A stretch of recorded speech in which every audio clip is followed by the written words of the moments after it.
Hi guys, it's Mr. Grampre again. I'm going to tell you about my favorite kind of rock, and that is sedimentary rock. If you take a look at sedimentary rock, this is the one that you can see the layers really clearly in. You see how there's like white layers and orange layers right there, and that has to do with how it's formed. So let's think about the word sedimentary. Do you hear another word in that? Sedimentary. You might hear the word sediment. And we know from a couple weeks ago that sediments are little bits of rock.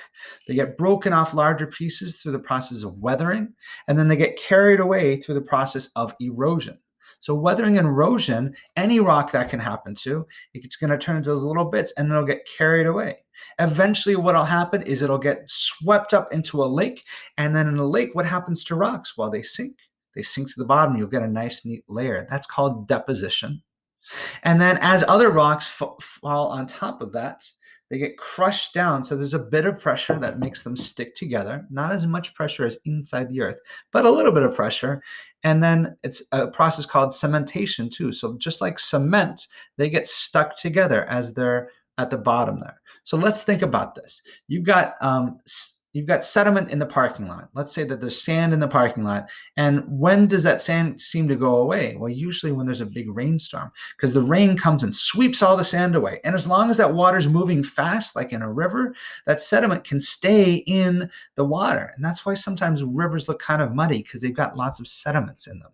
But when they empty out into the ocean or to a lake, then it settles down, the water isn't moving as fast. So deposition happens and those sediments fall to the bottom, and then they get pressed together and over time glued together. So compaction and cementation. And that's how you get rocks that look like this, all in neat layers. Now, you're probably thinking that there's different kinds of sedimentary rock, and you'd be right.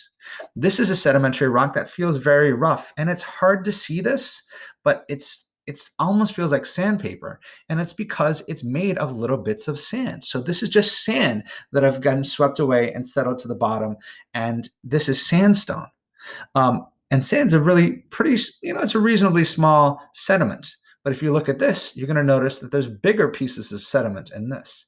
And you can see how it almost looks like they've been glued together. This is called conglomerate, and it's made of little pebbles, sometimes even bigger rocks. But you can't even see the sediments in this one because it's sand. It's so small. This one is made of bigger sediments, so you can actually see the different pieces of rock that make it up. And so they're both kinds of sedimentary rock. But the real reason that sedimentary rocks are the coolest ever is because they have fossils. It's the only kind of rock that can have fossils. If you think about it, there's not too much pressure when the rocks fall on top of it. But if you're at the bottom of a lake and here comes a fish swimming around and that fish dies, well, it falls to the bottom. And here's this fish right here. And all of a sudden there's a new layer of sediment that falls on top of it. It gets trapped in between the layers. Now, sometimes what we can do is we can take a rock like this, and we can break apart those layers, and we'll find a fossil in between. If you are really good at breaking them apart and getting a really flat layer like this, then sometimes you find a fossil inside. This is a fossil of a trilobite. And I'm trying to see, and a trilobite is most closely related to a horseshoe crab. And so this tells you that this rock was formed at the bottom of the ocean where there were lots of trilobites millions of years ago.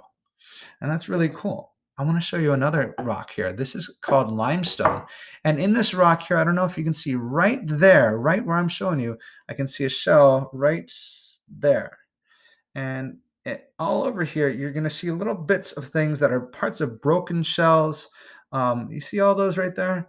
These have lots of little fossils in them, and this tells you that this formed at the bottom of the ocean as well. So limestone, if you ever see it, because you'll see those shells in there, you know it formed at the bottom of the ocean.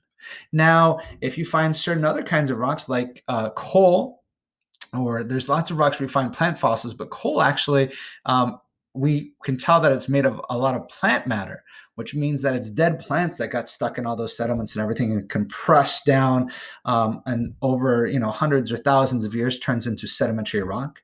So if you ever see coal, if you find coal in some place, that tells you that it used to be like a forest or a jungle or a place with lots of plants because we know it formed from plants. So sedimentary rocks do a really clear way of telling you just about the history of a place. And you can tell it's sedimentary rock. If you see a nice, neat, flat layer, that's definitely a sedimentary rock. Now, they don't always look like that. Sometimes they look kind of messed up like this. So it's harder to tell this. But these guys, they're my favorites. All right, let's keep learning.